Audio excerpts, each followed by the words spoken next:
आ जाते हैं हम लोग हीट ऑफ हाइड्रोजनेशन को पढ़ते हैं। हीट ऑफ हाइड्रोजनेशन का मतलब ये होता है डबल बॉन्ड को तोड़ करके ट्रिपल बॉन्ड को तोड़ करके हम लोग क्या करें, हाइड्रोजन को दे दें। इसका मतलब ये देखिए एल्कीन है, इस पर हाइड्रोजन हम लोग बॉन्ड को तोड़ करके इसको यहाँ पर प्लेस कर दिए हैं, तो ये एक तरह का क्या कहलाया जाएगा, हाइड्रोजनेशन। और ये एक तरह की एक्सोथर्मिक प्रोसेस होती है, एनर्जी निकलती है, इसलिए हम लोग इसको डेल्टा H निगेटिव लेते हैं। अब कुल मिलाकर के आगे की प्रोसेस को हम लोग समझते हैं। जो हीट ऑफ हाइड्रोजनेशन हुआ करता है ये नंबर ऑफ पाई बॉन्ड के प्रोपोर्शनल होगा, क्योंकि जितना ज़्यादा पाई बॉन्ड टूटेगा नहीं, जितना ज़्यादा हाइड्रोजन लगेगा उतना ज़्यादा एनर्जी रिलीज होगी, नहीं हीट ऑफ हाइड्रोजनेशन होगा। और यूनिवर्सल प्रोसेस स्टेबिलिटी, क्योंकि जितना स्टेबल होगा कंपाउंड इसका मतलब उसके बॉन्ड को तोड़ना उसका मुश्किल हो जाएगा, और जितना मुश्किल हो जाएगा इसका मतलब हीट ऑफ हाइड्रोजनेशन भी उतनी कम होती चली जाएगी। आ जाते हैं हमारे पास ये कुछ एग्जाम्पल हैं। यहाँ पर एक पाई बॉन्ड है, यहाँ पर दो पाई बॉन्ड है, लेकिन इन दोनों कंपाउंड में बहुत अच्छा एक कॉम्बिनेशन दिया गया है कि यहाँ पर दोनों में दो दो पाई बॉन्ड हैं। इसका मतलब यहाँ पर हमें देखना पड़ेगा स्टेबिलिटी। यहाँ पर ये रेजोनेंस में है, यहाँ पर ये रेजोनेंस में नहीं है, इसका मतलब ये बी वाला स्टेबल होगा। इसलिए हम लोग अगर बात करते हैं यहाँ पर स्टेबिलिटी के कारण, तो हम लोगों ने देखा है यहाँ पर सी पाई बॉन्ड है सबसे ज़्यादा, तो इसलिए सी सबसे ज़्यादा चला गया। लेकिन पाई बॉन्ड हमने पहले देखना है, बाद में स्टेबिलिटी देखनी है, ये बात ध्यान रखना है। तो यहाँ पर सी में पाई बॉन्ड, फिर इसके बाद बी में पाई बॉन्ड, और फिर इसके बाद ए में केवल एक पाई बॉन्ड, इसलिए सबसे पीछे हो जाएगा। तो इसमें एक कॉन्सेप्ट ध्यान रखना है, पहले पाई बॉन्ड देखना होगा, फिर बाद में स्टेबिलिटी देखनी होगी। आ जाते हैं नीचे वाले क्वेश्चन पे, देखते हैं यहाँ पर ये हमारे पास ये डबल बॉन्ड, ये डबल बॉन्ड, ये डबल बॉन्ड, ये डबल बॉन्ड, कुल मिलाकर के सब में एक एक पाई बॉन्ड है, एक एक डबल बॉन्ड है। अब हम लोग को देखना होगा यहाँ पर हाइपर कॉन्जुगेशन अल्फा हाइड्रोजन।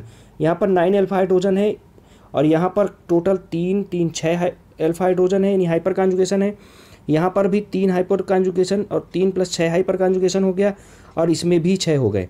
इसके लिए हमने स्टेबिलिटी का आर्डर बताया था ITC, है ना, मतलब आइसो क्या होगा, ज़्यादा स्टेबल होगा जब 6 की बात करेगा। तो लास्ट वाले जो 3 हैं, देखो सबसे पहली बात है यहाँ पर अगर क्वेश्चन की बात करते हैं, यहाँ पर जो 9 हाइपर कॉन्जुगेशन है वो सबसे ज़्यादा स्टेबल है। पाई बॉन्ड सब में सेम है, तो इसलिए स्टेबिलिटी केवल यहाँ पर देखी जाएगी, यानी कि ए को सबसे पीछे रखेंगे क्योंकि सबसे ज़्यादा स्टेबल है।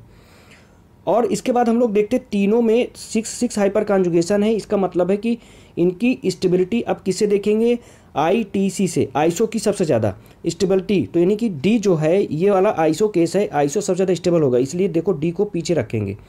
फिर इसके बाद आ जाते हैं इनमें IT ट्रांस, फिर इसके बाद स्टेबल होता है, तो ये ट्रांस स्टेबल होगा, तो ट्रांस यानी सी को पीछे रखेंगे। सबसे कम स्टेबल होगा कौन सा, सिस, तो इसलिए हम लोग इसको बी को सबसे आगे रखते हैं कि हीट ऑफ हाइड्रोजनेशन उसकी ज़्यादा होगी जो सबसे कम स्टेबल होगा। आगे आ जाते हैं, क्वेश्चन को और देख लेते हैं। यहाँ पर देखते हैं, यहाँ पर ये 2 पाई बॉन्ड है, यहाँ पर 1 पाई बॉन्ड है, यहाँ पर 2 पाई बॉन्ड है। अब देखो यहाँ पर 1 पाई बॉन्ड है, तो ये तो सबसे कम हीट ऑफ हाइड्रोजनेशन देगा, 2 वाला सबसे ज़्यादा देगा। लेकिन जो सी वाला कंपाउंड है ये रेजोनेंस में इसके डबल बॉन्ड हैं, लेकिन इसके जो है ये भी डबल बॉन्ड है, तो फिर क्या हो गया, यहाँ पर हाइपर कॉन्जुगेशन अब क्या हो जाएगा, डोमिनेंट फैक्टर हो जाएगा। ए और बी में दोनों में देखो ये हमने 2 पाई बॉन्ड और रेजोनेंस दिखाया, 2 पाई बॉन्ड और रेजोनेंस दिखाया, लेकिन हाइपर कॉन्जुगेशन की बात करते हैं तो यहाँ पर एक्स्ट्रा एक स्टेबिलिटी हाइपर कॉन्जुगेशन की, इसलिए ये स्टेबल ज़्यादा हो जाएगा। इसलिए जो ए वाला है इसकी हीट ऑफ हाइड्रोजनेशन क्या हो जाएगी, ज़्यादा हो जाएगी। फिर सी से, फिर इसके बाद आ जाते हैं यहाँ पर ये ई है और बी को कंपेयर कर देते हैं, दोनों में 1 पाई बॉन्ड है, तो इसका मतलब ये हो गया। अच्छा, इसके बाद पहले हमें डी देखना पड़ेगा, डी में भी 2 पाई बॉन्ड है लेकिन रेजोनेंस में नहीं। तो थोड़ा सा इसको कंपैरिजन करने के लिए हम लोग क्या कर सकते हैं, इसको हटा करके एक बार फिर से देख लेते हैं। देखो यहाँ पर 2 पाई बॉन्ड, यहाँ पर 2 पाई बॉन्ड, यहाँ पर 2 पाई बॉन्ड, ये पहली चीज़ हम लोग को क्लियर करनी की, ये सबसे आगे होंगी हीट ऑफ हाइड्रोजनेशन में। अब सुनो, यहाँ पर ए रेजोनेंस यहाँ भी है, रेजोनेंस यहाँ भी है, और 2 पाई बॉन्ड यहाँ भी है, 2 पाई बॉन्ड यहाँ है, सब जगह कॉमन है। तो यहाँ पर सबसे ज़्यादा स्टेबल वो होगा जिसमें हाइपर कॉन्जुगेशन ज़्यादा होगा, तो ये डी वाला जो है यहाँ पर सबसे ज़्यादा स्टेबल होगा, क्योंकि यहाँ पर देखो ये क्या है, 6 अल्फा हाइड्रोजन है। तो इसका मतलब ये हो गया कि जो ए वाला है वो सबसे आगे रहेगा हीट ऑफ हाइड्रोजनेशन में, क्योंकि लेस स्टेबल है, क्योंकि कोई भी अल्फा हाइड्रोजन नहीं है। फिर सी होगा, फिर डी होगा, डी वाला इसलिए क्योंकि इसके पास अल्फा हाइड्रोजन नहीं है। देखो जिनको अल्फा हाइड्रोजन नहीं पता है उसको रिएक्शन मैकेनिज्म हालांकि बताए थे, लेकिन एक बार हिंट दे देते हैं। ये सी डबल बॉन्ड, सी के बगल वाला जो कार्बन होता है, ये कार्बन में जितने हाइड्रोजन लगे होते हैं वो अल्फा हाइड्रोजन कहलाते हैं, हाइपर कॉन्जुगेशन, ये स्टेबिलिटी के लिए जिम्मेदार होते हैं। फिर हमने 2 डबल बॉन्ड वाली सिस्टम देख लिए। अब हम लोग देखते हैं यहाँ पर और ये एक सिंगल वाले को। तो सिंगल वाले में एक बात है ये कि ये इसमें हाइपर कॉन्जुगेशन दिख रहे हैं, क्योंकि सी डबल बॉन्ड सी के बगल में 6 अल्फा हाइड्रोजन है। तो इसका मतलब क्या हो गया, स्टेबल ज़्यादा हो गया, यानी कि बी को पीछे कर देना है ई से।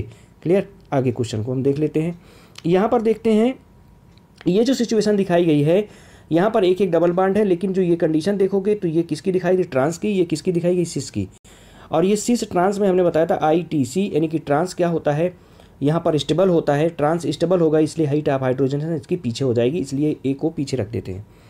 अगले क्वेश्चन पे देखते हैं। यहाँ डबल बॉन्ड एक है, डबल बॉन्ड एक है, रेजोनेंस में है, यहाँ डबल बॉन्ड एक है, और ये डबल बॉन्ड यहाँ पर ये ट्रिपल बॉन्ड है, ये 2 पाई बॉन्ड है। इसका मतलब यहाँ पर 2 पाई बॉन्ड है, रेजोनेंस है। तो इसका मतलब क्या हो गया, ए, और अगर हम ए को और सी को कायदे से देखें तो यहाँ पर 2 पाई दोनों तरफ बराबर हैं, यानी कि ए में केवल स्टेबिलिटी आ रही है रेजोनेंस के कारण, इसलिए हम लोग सी को आगे कर देते हैं। देखो सी सबसे ज़्यादा हीट ऑफ हाइड्रोजन देगी, ए पीछे हो जाएगी क्योंकि इसकी स्टेबिलिटी ज़्यादा है, इसलिए यहाँ पर जो ऑर्डर मिलेगा ए का पीछे हो जाएगा सी से, और बी सबसे पीछे क्योंकि एक ही पाई बॉन्ड है। तो हीट ऑफ हाइड्रोजन का ऑर्डर हो गया। आ जाते हैं हम लोग हीट ऑफ कंबसन को देखते हैं। यहाँ पर हीट ऑफ कंबसन में सबसे बड़ी बात यह है कि ये heat of combustion number of carbon के प्रोपोर्शनल हुआ करता है और स्टेबिलिटी के इन्वर्सली प्रोपोर्शनल होता है। क्योंकि पहली बात, ये नंबर ऑफ कार्बन का मतलब ये होगा जितना ज़्यादा कार्बन होंगे उतना ज़्यादा उसका हीट निकलेगी, यानी कंबसन के रूप में सबसे ज़्यादा हीट इवाल्व होगी। लेकिन स्टेबिलिटी का इन्वर्सली प्रोपोर्शनल से मतलब ये है कि जितना ज़्यादा कंपाउंड स्टेबल होगा, यानी कि उसको बॉन्ड को ब्रेक कराना मुश्किल हो जाएगा, यानी कि उसका कंबसन कराना मुश्किल हो जाएगा। आ जाते हैं कुछ क्वेश्चंस को कर लेते हैं। यहाँ पर देखोगे नंबर ऑफ, पहले हम लोग क्या करेंगे, नंबर ऑफ कार्बन को देखेंगे, फिर यहाँ पर स्टेबिलिटी को देखेंगे। तो देखो यहाँ पर 1 2 3 4 5 6, ये 6 कार्बन कंपाउंड है। फिर अगर हम लोग इसकी बात करते हैं तो 1 2 3 4 5, ये 5 कार्बन कंपाउंड है, 1 2 3 4, ये 4 कार्बन कंपाउंड है।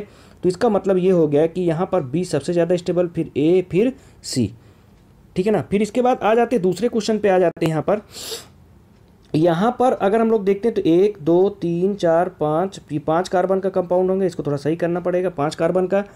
यहाँ पर देखते हैं 1 2 3 4 5 6 कार्बन, ये हो जाएगा 6 कार्बन का। फिर हम लोग देखते हैं 1 2 3 4 कार्बन का, ये हो गया 4 कार्बन का, 1 2 3 4 कार्बन का, ये भी हो गया। कुल मिला के नंबर ऑफ कार्बन पहले देखने हैं, तो इसका मतलब बी क्या हो गया, सबसे आगे हो गया, उतना ज़्यादा हीट ऑफ कंबसन हो जाएगा। फिर इसके बाद 5 कार्बन वाले को देखेंगे तो ए हो जाएगा। डी सी में नंबर ऑफ कार्बन बराबर, लेकिन ट्रांस और सिस का केस है। हमने बोला ITC, यहाँ पर जो ट्रांस हुआ करता है स्टेबल होता है, इसलिए ये स्टेबल वाला यानी सी वाला पीछे चला जाएगा क्योंकि इन्वर्स रिलेशन में होता है, और डी वाला जो सिस होता है वो आगे आ जाएगा। ठीक है, थैंक यू।